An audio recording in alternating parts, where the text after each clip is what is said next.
Laidoje apie tuos, kurie nuolat juda. Kokį titulą gauna tie, kurie keliauja valstybinės sienos perimetru. Kodėl laisvame bėgime neegzistuoja jokie suvaržymai ir kur priešininko azartas tampa pagalbininku. Apie tai jau netrukus.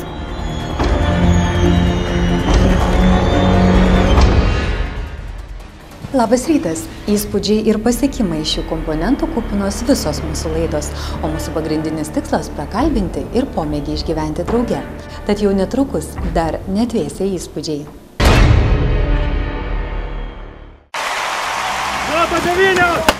Rubrikoje Sportas pasakojimas apie moto estafetę. Organizatoriai R18 komanda, analogų neturinti ambicingiausią projektą Lietuvos moto padangėje, į dienos šviesą paleido jau 4. kartą. Bateri Moto 9 startavo. Enduro ir yra enduro. Negali būti lengva pasivažinėjimas keliukais. Gera kompanija, palaikantis žmonės, besikeičianti trasa, smagus organizatoriai. Tai kas per vienas yra tos Moto 9? Varžybos enduro. Tikrų vyrų varžybos, iš tikrųjų. Važiuojant ilgai ir nenobodžiai. Tikra tiesa, vyrai čia susirenka nelengvesnių iššūkių vedini. Jie čia tam, kad pabuvoję pragare patektų į rojų, kurio obuoliai, tiksliau garbingi titulai ir prizinės vietos tik patiems ištvermingiausiams. 14 komandų ir tik viena jų savo rankose vakare laikys pereinamąjį trofėjų. Nuo starto iki finišo 9 valandos. Žiauriai ilgas reikalas. Galima suspėti pavargti, pailsėti ir vėl suspėti pavargti. Tarsi šiaip gerai, toksai mini Dakaras. Komandinėje enduro estafetėje Bateri Moto 9 privalo apsukti kuo daugiau ratų ir atlaikyti 9 valandų maratoną. Ir tai ko gero didžiausias iššūkis. 3 komandos nariai į trasą lėkdavo pasikeisdami. Pavargai. Pravažiuodamas parodai, kad po rato grįši, o serviso zonoje jau tuoj kitas komandos narys pasiruošęs tave pakeisti. Sėdant motociklo ir visų greičių pirmyn. O jeigu pamirši pasikeisti? O kaip tu gali pamiršti, jeigu jau jėgų neturi važiuoti, jau nori, nenori? Ar ten laukuose sustosi, ar jau geriau draugui perduot lazdelę tą. Moto estafetėje vyrams nieko netrūko. Diena šilta, ne per karšta, yra smėlio, yra purvo, moterų gražių, motociklų greitų, žodžiu, mes viską turim. Principas viena bobutė sakė, galioja ir sklindant gandui apie šias varžybas. Pažiūrėjau video, jūsų video, žiūriu kažkaip, važiuoja čia pievom kažkaip. Jokingai atrodo iš tikrųjų. Tai mūsų paprašo taip, na, ta prasme, nerodyti, kad tai yra sudėtinga. Jūs parodykite tokius veidus, ta prasme, normaliai, tada nevažiuos gal mažiau, nu šiaip mažiau gal negerai irgi. Bateri Moto 9 tai alsuojantis kūrinys, kuriame proto, greičio ir komandinio susitelkimo kova. Kova dėl pergalės, tai nepasotinamas reginys. Kristi ir vėl keltis, toks buvo vieno dalyvio moto. Su kiekvienais metais senstu, keliai silpnėja, kompresija mažėja. Bet tas vyriškas noras, žiūriu, jis nemažėja nei kiek. Lenktyniauti. Sakot, sensta, tai čia tie griuvimai su ta senatvė susiję, yra kitos priežastys. Yra, stovi labai graži, su kamera ir balta. Labai šviečia ir labai erzina. Ir pastoviai griūna. O pasiekmė tai yra? Jo. Kai jinai nestovi. Tai nestovi normaliai. Bateri Moto 9 tai komandos sėkmė ir komandos pergalė. Tai kvietimas leisti savo daugiau. Jų inventorius – patikima komanda, ištvermė, techninės žinios, strategija, ambicijos ir užsispyrimas. Į varžybas ne visi vyrai atvyko savo noru. Kas jūs nešė į tą galerą, kaip sakoma, Moto 9? Žmona lieka. R18 šių komandinių enduro varžybų Bateri Moto 9 organizatoriai dalyvių neįstatė į griežtus rėmus, o paliko pasirinkimo laisvę, kiekvienam rasti savo kelią į pergalę. Varžyboms persiritus į antrą pusę dalyvius aplankė nuovargis. Jau dabar nežinau, kaip važiuosiu paskutinį kartą. O kodėl nebežinai? Nu jau nei rankos, nei kojas, nieko jėgų nebeliko. Jaučiu nei kojyčių, nei rankyčių? Nejaučiu.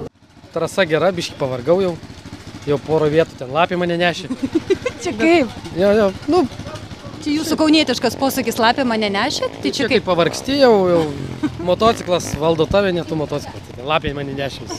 4 kilometrų varžybų trasa per 9 valandų laiko limitą keitėsi 2 kartus, pasipildydama naujomis atkrapomis ir naujais enduro desertais.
Trasa būtinai su viltimi pravažiuoti, viltimi atsigriebti už prarastas pozicijas, viltimi permastyti strategiją ir tuoj pat keisti komandinius taktinius sprendimus. Vieniems labai sekėsi, kitiems tik sekėsi, na, o treti matyt netakoja ryte išlipo.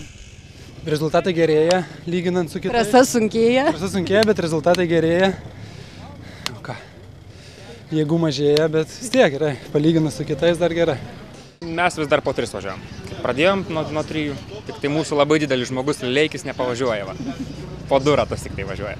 Jums tas didysis krūvis, ne? Jo, mes dviese gelbėjom komandą. Va, tai. O kaip jis tai sako, kodėl jisai nepavažiuoja? Ranka labai skaudai. Blogai, naujas motociklas, skolintas, reikia, kaip sakant, jį prisijaukinti. O kur jūs tokių draugų randat, kurie paskolina motociklą? Mes visi labai geri draugai. Negaila. Galim ten ir žmonas, skolinamės viską. R18 tai ambicinga ir nebejotinai profesionali komanda sugebėjusi šį renginį išsukti taip, kad jį imta vadinti enduro sporto krikštu. Viskas iš širdies, užmerktomis akimis prieš šeimą ir asmeninius darbus, tikėdami savo idėją ir sukandę dantis, nenukrypdami nuo tikslo, vienas už visus ir visi už vieną. Tik kartu jie gali tiek daug, kad net sunku patikėti. Tokie jie, R18 tikra staigmena kiekvieną kartą savo patiems. Dalyvių užsispyrimas, drąsa, šmaikštumas ir ryžtas sujungtas į vieną tampa atominę bombą. Nepamirškite, jūs visi turite susirinkti ir ploti visiems šitiem murzėm, kurie čia 9 valandas pypinosi. Nežinau, ar dėl jūsų, ar dėl savęs, ar dėl žmonų, ar dėl dar ko nors. O gal šiaip tiesiog kaip paprasčiausiai neturi ką daugiau veikti gyvenime. Ir dabar kaip kažkokie, iš tikrųjų, ne vispročiai. 9 valandas bando važiuoti ir kažką čia kažko nustebinti. Ura! Nemuno žiedo trasoje 4-osiose komandinio enduro baterį Moto9 varžybose pereinamoje absoliučios įskaitos taurė praėjusiais metais įteikta Latvių komandai Motosports Racing Team šiemet grįžo į lietuvių rankas. Pravažiavę 115 ratų Drakono Racing Team pirmoji komanda vienu ratu aplenkė savo artimiausius varžovus ir tapo šių metų baterį Moto9 nugalėtojais. Steihaus Kazenda liko 2, 3 Moto Gazas. Organizatoriams tai irgi komandinis enduro, kurio finišas sutampa su dalyviu. Jei nugalite jūs, nugalime ir mes, sako jie ir atsisveikinę pabaigoje. Visiems padėkoja, tradiciškai nusilenkdami. Ačiū jums!